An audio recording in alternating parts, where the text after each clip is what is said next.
L'un des plus grands suspens du mercato 2021 a pris fin samedi matin. Lewis Hamilton a prolongé son contrat avec Mercedes jusqu'en 2023. Le septuple champion du monde a désormais 36 ans, avait mis une éternité à re-signer l'hiver dernier et le doute existait sur sa présence après 2021. La conquête ou non d'un 8e titre rentrerait-elle en ligne de compte? Avait-il envie ou non de tester la nouvelle réglementation? Le futur de l'écurie était-il sûr? Et bien désormais, on a une réponse, il reste et on va débriefer tout ce que ça implique. La première chose à dire, c'est que le départ de Lewis Hamilton aurait été un tremblement de terre presque sans précédent. C'est presque 15 ans des fins qui nous auraient quittés, 7 titres, 100 pôles, 100 victoires, presque 150 podiums. Bref, c'est énorme. Nous ne sommes pas passés loin d'une des plus grosses informations mercato de toute l'histoire de la Formule 1, mais avec ce timing très avancé, on s'évite des mois d'incertitude. Mais alors, que nous dit cette prolongation ? Après le 7e titre, la convalescence du Covid et l'attente interminable pour prolonger sur 2021, Hamilton semblait un petit peu ailleurs. Dans ce contexte, un départ fin 2021 avec un 8e titre, 100 pôles et 100 victoires semblait logique. On n'était pas sûr qu'Hamilton voulait rester sur le moyen long terme. Personnellement, je pensais qu'il voulait un contrat de 3 ans, donc jusqu'en 2023, mais force est de constater que les éléments extérieurs nous donnaient des signaux pas forcément très rassurants. En plus, depuis 4 mois, Mercedes et Lewis se heurtent à la concurrence de Max et de Red Bull, à tel point qu'ils n'ont jamais été aussi mal depuis 2014. 5 courses consécutives sans victoire, c'est un tremblement de terre. Et donc, on pouvait se demander si l'obtention d'un 8e titre ou non allait jouer dans la prolongation, et si oui, dans quelle mesure. À titre personnel, j'ai toujours pensé que le titre n'était pas une variable d'ajustement claire. De mon point de vue, les envies de Lewis dépassent ce simple cadre. D'abord, il y a la course au record. Rester encore 2 ans et demi, c'est quasiment l'assurance de faire sauter tous les derniers verrous. On peut désormais penser à un éventuel 8e, 9e, voire 10e titre, plus de 110, 120 victoires, pareil du côté des pôles. Et il y a aussi le record de longévité, même si Kimi et Alonso, je pense, seront impossibles à aller chercher. Et puis il y a quelque chose qui va au-delà de ça, il y a une légende qu'il faut continuer d'écrire. Lewis nous répète tout le temps qu'il est né pour conduire, qu'il est touché de pouvoir rester aussi longtemps, que cette histoire est dingue. Je le crois sincère dans ses déclarations, mais il faut aussi dire qu'il y a un storytelling et un business à faire tourner. Rester 2 ans de plus, c'est encore faire marcher cette machine-là, et je ne dis pas ça que du côté machiavélique ou argent, c'est aussi une histoire sportive et humaine absolument incroyable, comme rarement on en a vu dans toute l'histoire du sport. Terminons avec ce que cette prolongation nous dit de l'image et de l'envie personnelle d'Hamilton. Pour moi, rester 2 ans de plus, c'est une vraie déclaration d'amour à la Formule 1, et ça montre une réelle envie de tester la nouvelle réglementation. Si Lewis ne l'avait pas senti, il serait parti, je pense. Qu'il ait envie de vivre ce bouleversement et qu'il préfère ça à partir au sommet à la fin de l'ère hybride, je trouve que c'est révélateur sur qui il est vraiment et ce dont il a envie.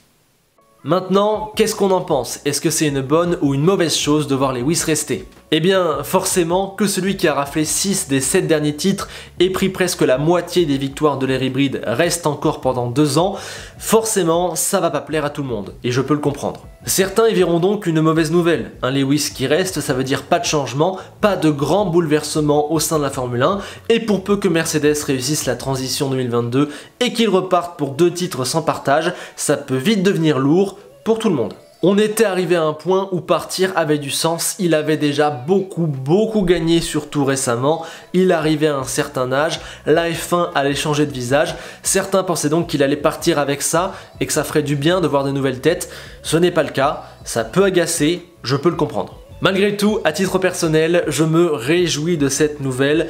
Déjà, voir Hamilton partir aurait été un choc. Ensuite, je pense qu'il y a plein de bonnes choses. Et notamment, j'ai hâte de voir Hamilton dans ce nouveau défi. Il sera dans un autre contexte, avec des voitures au look diablement différent. Je ne pensais pas qu'on l'y verrait. Ça va grandement changer l'image qu'il restera de sa carrière et offrir une fin inédite. Un peu moins classique et évidente qu'un départ à la fin de l'ère hybride. J'ai justement espoir que Lewis ne reste pas seulement comme le pilote de l'ère hybride, qu'il court après. Je trouve que c'est important pour l'image qu'il restera de lui. Voilà, personnellement, je me réjouis qu'il aille plus loin que 2021. La F1 évolue et son grand champion avec, je trouve ça cool. Ensuite, j'adore l'idée qu'il se mette en danger. Alors attention, on se comprend, il n'a pas signé chez Alfa Romeo avec un salaire 15 fois moins important, on se comprend, mais quand même, 2022 c'est une grosse incertitude, personne ne peut dire qui sera sur le devant de la scène en 2022, Mercedes n'a pas plus de garantie que les autres, Hamilton n'a pas plus de garantie que les autres sur le plan sportif au niveau de l'écurie, donc rester, c'est prendre un risque. S'arrêter maintenant avec ou sans 8ème titre aurait été 100 fois plus facile, il part un petit peu au sommet, alors que si ça se trouve, l'an prochain, il n'aura pas une voiture pour jouer les podiums ou les points, donc voilà, il prend un risque et j'apprécie. Surtout qu'avec sa vie trépidante, il aurait eu 1000 choses à faire et aurait pu se désintéresser de la Formule 1. Ce n'est pas le cas. Ça montre qu'il l'aime et c'est même mieux que ça. Il accepte de se lancer dans une révolution technique qui pourrait écorner sa légende. Même si le cas de figure où Mercedes se retrouve en fond de peloton l'an prochain n'est pas celui que je privilégie, c'est possible. Hamilton a re-signé pour 2 ans sans avoir de garantie sportive. Il a accepté de prendre ce risque-là pour son image, pour sa carrière et pour son business. Et pour ceux qui diraient qu'il reste pour l'argent, non. L'argent, Lewis Hamilton, il en a déjà énormément gagné et il peut surtout en gagner où il veut, dans le cinéma, dans la mode, bref. S'il voulait aller chercher un business plan attractif, il aurait pu le trouver ailleurs. Je pense qu'il reste pour le défi humain et sportif. Je suis peut-être naïf, mais j'ai l'impression qu'il a envie d'aller chercher encore plus que 7 titres, encore plus que le vainqueur de l'ère hybride. Il veut marquer 3 époques bien différentes de la Formule 1, ce qui serait énorme. Et j'ai un petit peu l'impression qu'il se dit, allez, j'ai tout gagné, je remets tout en jeu, venez les jeunes, on sait pas de quoi demain sera fait, on va jouer, on va courir, on verra bien qui est le plus fort. Et si c'est moi, c'est incroyable.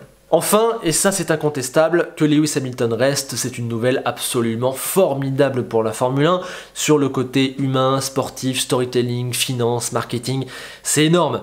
Verstappen commence à être bien connu, surtout s'il devient champion, Leclerc, Gasly, Norris, Russell sont de beaux produits et ont amené beaucoup de jeunes à la Formule 1, mais celui qui fait vendre, celui qui marque l'histoire au-delà des circuits, c'est Lewis. Et donc mine de rien, pouvoir le garder, compter sur son image, sa parole et son niveau en 2022, c'est une formidable nouvelle pour la Formule 1. C'est bête hein, mais les affiches l'an prochain à Miami en 2022 auront le visage de Lewis Hamilton et ça, niveau marketing com, ça change énormément de choses. Voilà, je pense qu'avec ça, on a fait le tour de la nouvelle, de ce qu'elle implique, de ce qu'il faut en penser, etc. À titre personnel, je me réjouis de la prolongation de Lewis, j'ai hâte de le voir dans un autre contexte, j'espère que ça se passera bien. Je pense que ça peut rajouter à sa légende, je suis content qu'il ne s'arrête pas à la fin de l'ère hybride. Bref, vraiment, je suis très heureux de cette nouvelle, n'hésitez pas dans les commentaires à me dire ce que vous en pensez. Mais pour terminer cette vidéo, on va regarder ce que ça implique du côté du mercato et clairement ça change des choses, il y a une place en moins à combler et quelle place? On l'avait dit récemment, dans le cas de figure où Hamilton allait re-signer, le mercato serait moins fou, Verstappen va rester chez Red Bull, Ocon a déjà re-signé chez Alpine, Gasly vient de voir ses dernières chances d'aller chez Mercedes s'envoler je pense. Bref, ça se résume à un duel clair, Bottas ou Russell. C'est un débat qu'on a déjà eu à maintes reprises, notamment dans la vidéo sur le mercato de Mercedes, que je vous mets en description. Donc voilà, c'est un débat complexe, il y a des arguments des deux côtés, et je vais essayer de tout résumer rapidement, car je pense que c'est ce qui va animer les prochaines semaines. Bottas, c'est le choix de la continuité, de la tranquillité et de la stratégie d'équipe avant tout. Le Finlandais est le parfait complément à Hamilton depuis 2017 et assure un équilibre interne hyper efficace. Le garder, c'est continuer dans cette dynamique, éviter tout conflit, sûrement contenter Hamilton et sauvegarder des années d'espérance de vie à Toto Wolff. Oui, tout ça c'est très clair, mais ne sommes-nous pas arrivés à un point d'inflexion? Je m'explique. Bottas est excellent pour le fonctionnement interne de Mercedes, mais ce choix de le garder est également beaucoup critiqué. L'image de Mercedes commence à être un petit peu mauvaise et surtout il y a un super jeune qui mérite sur la touche. Prolonger une nouvelle année Bottas serait envoyer un très mauvais message aux fans, à la Formule 1, à Russell, et ça ce serait mauvais pour l'image de Mercedes, pour l'image aussi d'Hamilton, que tout le monde a envie de voir affronter Russell. Ce serait un choix à mon sens trop conservateur qui desservirait l'écurie plus qu'elle ne la servirait. En gros, les deux arguments pour garder Bottas, c'est il fait du bien en interne et il ramène des points. Le premier argument est vu comme fragile, Mercedes et Hamilton veulent préserver leur petit confort, ça va pas forcément de pair avec la prolongation. Et de deux, les points. Oui, mais est-ce que Bottas en fait aujourd'hui assez au niveau sportif ? Et bien là aussi c'est dur à dire, on commence un petit peu tous à enterrer Bottas, clairement il y a des trucs qui sont assez inquiétants dans sa saison, mais quand on y regarde de plus près, eh ben c'est pas si mal. Il n'y a qu'à regarder les 2 derniers week-ends autrichiens, il a pris plus de points qu'Hamilton. Voilà, il est là, il est encore présent. Malgré tout ce qu'on dit, Bottas rebondit toujours et oui, il fait le travail pour Mercedes à 1 ou 2 exceptions près. Et si on lui rajoute les 18 points perdus à Monaco, eh bien il serait 3e du général et je pense qu'on contesterait beaucoup moins sa place. Alors je sais que ça ne marche pas comme ça, mais quand même. Bottas en fait-il assez sportivement du point de vue de Mercedes? Sa production sur 2020 puis 2021 est-elle suffisante? Toto peut-il le garder même en cas de perte constructeur? Est-il arrivé au bout de ce qu'il pouvait donner et apporter? Est-ce qu'aujourd'hui tu n'en veux pas plus? Russell rapporterait-il plus de points? Pour 2022, Mercedes ne choisira pas seulement un pilote mais également une philosophie, une direction. Garder Bottas, est-ce vraiment un meilleur choix sportif, financier, interne et marketing que d'aller chercher Russell? Quand j'examine les 4 points, je suis pas certain.